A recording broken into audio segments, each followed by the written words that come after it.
A very warm welcome to all of you to Shishir sir classes, online भी offline भी। मेरे बच्चों, जैसा कि मैंने आपसे कहा था कि आप मुझसे सवाल पूछिए, मैं आपको उसका बेस्ट एक्सप्लेनेशन दूंगी। तो मेरे पास 2 क्वेश्चंस और आए हैं और बहुत अच्छे क्वेश्चंस हैं, टेक्निकल क्वेश्चंस हैं। देखिए, आप ये मत सोचा करिए मेरे बच्चों कि ये सवाल तो मैंने पूछा ही नहीं तो मैं क्यों देखूं। हम जितने सवालों को अटेम्प्ट करेंगे या जितने सवालों के साथ हम गुजरेंगे, हमारा न्यूमेरिकल का पोर्शन उतना ज्यादा स्ट्रांग होता है।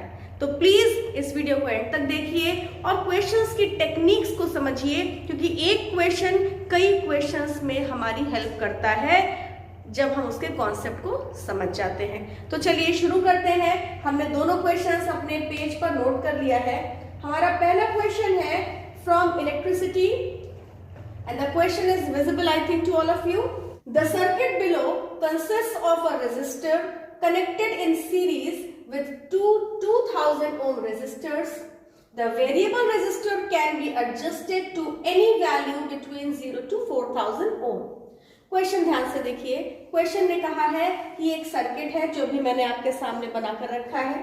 इसमें 2 फिक्स्ड रेजिस्टर्स लगे हुए हैं, 2000 ओम और 2000 ओम के ये 2 फिक्स्ड रेजिस्टर्स हैं। अच्छा, ये फिक्स्ड रेजिस्टर के रेजिस्टेंस आप वेरी नहीं कर सकते हैं। हमने आपको बताया था there are 2 types of resistance, fixed resistance and variable resistance. हर कंडक्टर का अपना जो रेजिस्टेंस होता है वो फिक्स्ड होता है, that you cannot very. Resistance is the characteristic property of any conductor that cannot be varied easily, है ना। अगर टेम्परेचर प्रेशर सेम है तो उसका रेजिस्टेंस भी कांस्टेंट होगा। ऐसी परिस्थिति में हम सर्किट के रेजिस्टेंस को अगर वेरी करना चाहते हैं तो हमें किसकी मदद लेनी होती है? रिहोस्टैट की मदद लेनी होती है। तो ये देखिए आपका रिहोस्टैट हमने लगा दिया। आप इसके सिंबल से ही समझ सकते हैं, ये जो क्रॉस करके एरो लगा दिया, दिस इज अ रिहोस्टैट। आप इसको वेरिएबल रेजिस्टेंस के नाम से भी जानते हैं। वेरिएबल रेजिस्टर लगा हुआ है और ये वेरिएबल रेजिस्टर कहां से कहां तक के रेजिस्टेंस को वेरी कराएगा? 0 से 4000 ओम तक का रेजिस्टेंस ये वेरी कर सकता है। अब क्वेश्चन क्या कह रहा है? As the resistance of the variable resistance is changed, इस वेरिएबल रेजिस्टेंस का जैसे जैसे रेजिस्टेंस आप चेंज करेंगे, what is the smallest possible reading of voltmeter? Voltmeter की सबसे छोटी रीडिंग आप क्या प्राप्त करेंगे? तो ऐसा करते हैं, इस क्वेश्चन में हम अपने इस रिहोस्टैट की अपर मोस्ट लिमिट और बॉटम मोस्ट लिमिट का रेजिस्टेंस रख करके वोल्टमीटर की रीडिंग्स निकालने जा रहे हैं। चलिए देखिए कैसे करते हैं। सबसे पहले तो आप मान लीजिए हमने अपने इस वोल्टमीटर को 0 ओम पर सेट कर दिया। अगर हमारा ये रिहोस्टैट 0 ओम पर सेट है तो R इक्विवेलेंट क्या हो जाएगा मेरे बच्चों? R इक्विवेलेंट हो जाएगा R1 plus R2 plus R3। ये हो गया हमारा R1, ये हो गया हमारा R2 और ये हो गया हमारा R3। तीन के तीनों सीरीज में लगे हुए हैं, तो हमने सीरीज का law of combination of equivalent resistance लगा दिया है। R1 हमने 0 माना है, R2 2000 गिवन है और R3 भी 2000 गिवन है जो कि फिक्स्ड है। तो आपको इक्विवेलेंट रेजिस्टेंस मिल रहा है 4000 ओम का। अब इस परिस्थिति में जब सर्किट को 4000 ओम का रेजिस्टेंस मिल रहा है तो कितनी करंट फ्लो हो रही होगी? निकाल लीजिए by Ohm's law. Ohm's law लगा दीजिए आप। ओम्स लॉ क्या कहता है? At constant temperature V is proportional to I, तो V is equals to IR होता है। तो यहां से आप amount of current flowing in the circuit निकाल लीजिए। वोल्टेज कितना है? 12 वोल्ट और रेजिस्टेंस हमने 4000 मान लिया है। मान क्या लिया है? हमने निकाला है। अब देखिए, अब हम अपना मैथमेटिक्स लगा रहे हैं। आप अपनी मैथमेटिक्स लगाइए। मैं यूजुअली बॉटम को 10 की पावर में चेंज कर लेती हूँ। 4 3 = 12, तो ये हो जाएगा 3 × 10 raised to the power -3 ampere. इतनी करंट बह रही है जब हमने रिहोस्टैट की रीडिंग 0 ओम पर सेट कर दी है। तो हमारा सर्किट कितनी करंट फेस कर रहा है? 3 इंटू 10⁻³ -3, यस, -3 एम्पीयर की करंट बह रही है। जब इतनी करंट बह रही है तो इस परिस्थिति में वोल्ट मीटर की रीडिंग क्या होगी, जरा देख लीजिए। तो अब इस वोल्ट मीटर की रीडिंग चाहिए तो V इज टू क्या होता है? IR होता है। करंट कितनी बह रही है मेरे बच्चों? 3 इंटू 10⁻³ बह रही है और रेजिस्टेंस 2000 का कनेक्टेड है, तो आपको वोल्टेज कितना मिल रहा है? 6 इंटू 10⁻³ प्लस 3, ये कैंसिल हो गया, देखो ये, हाँ 6000, ये हमारा हो गया 6 वोल्ट, ठीक है ना। इसको डायरेक्ट अपना सॉल्व कर लीजिए।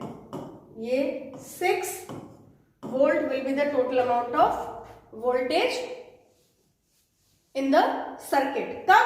जब आपने रिहोस्टेट की रीडिंग को 0 पर सेट किया है। अब फॉर मैक्सिमम रेजिस्टेंस, जब मैक्सिमम रेजिस्टेंस आपने अपर लिमिट ले लीजिए, आप अपने रिहोस्टेट की अपर लिमिट, तो इस स्थिति में R इक्विवेलेंट आपको मिल जाएगा R1, again R1 plus R2 plus R3 ही चलेगा।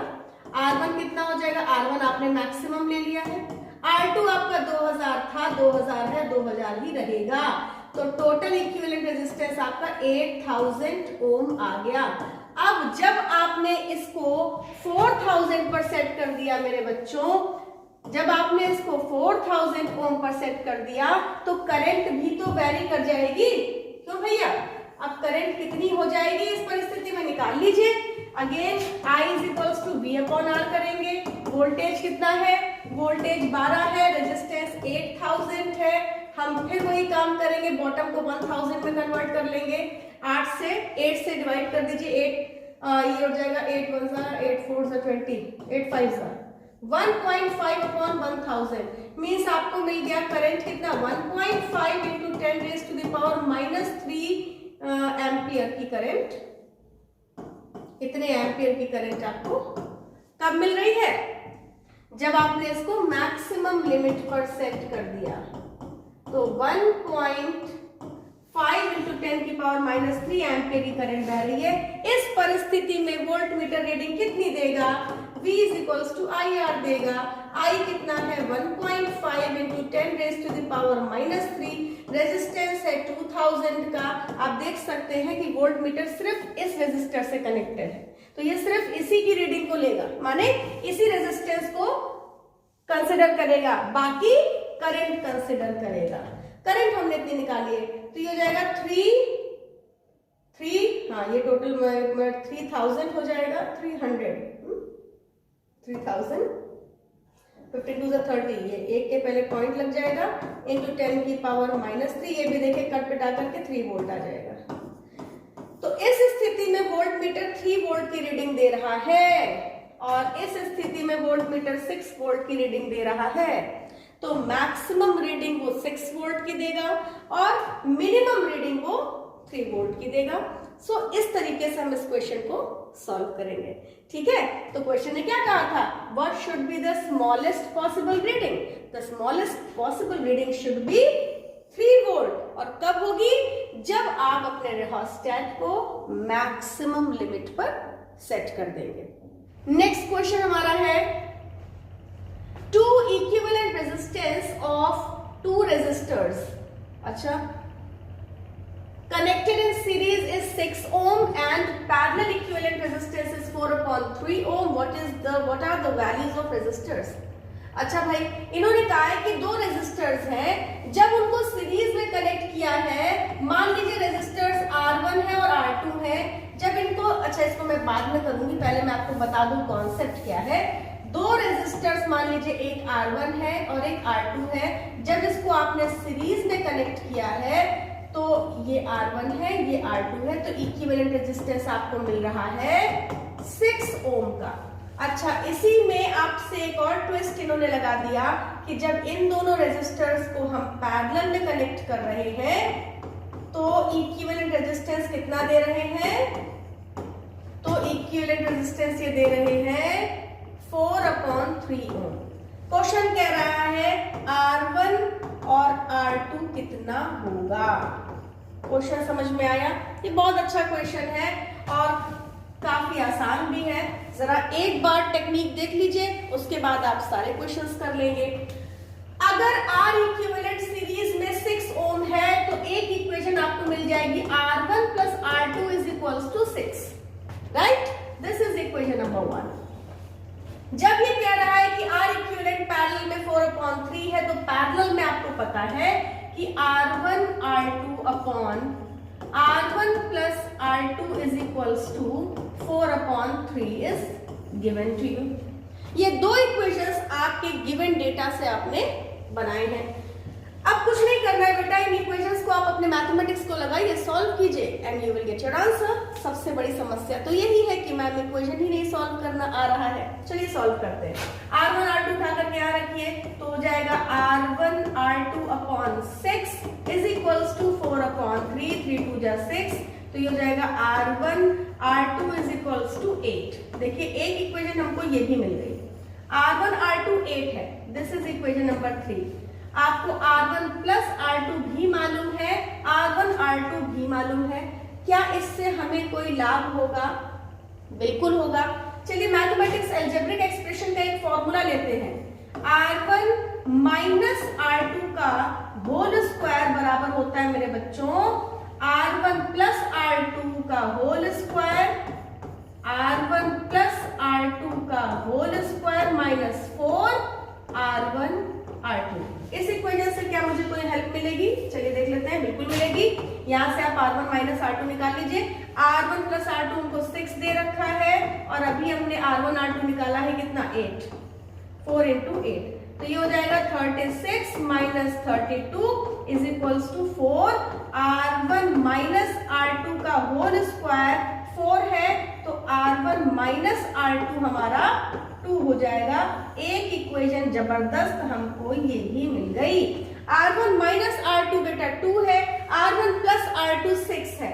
अगर हम इक्वेशन नंबर 1 और 4 को जोड़ दें तो हमको क्या मिलेगा? देखिए जरा सा, एडिंग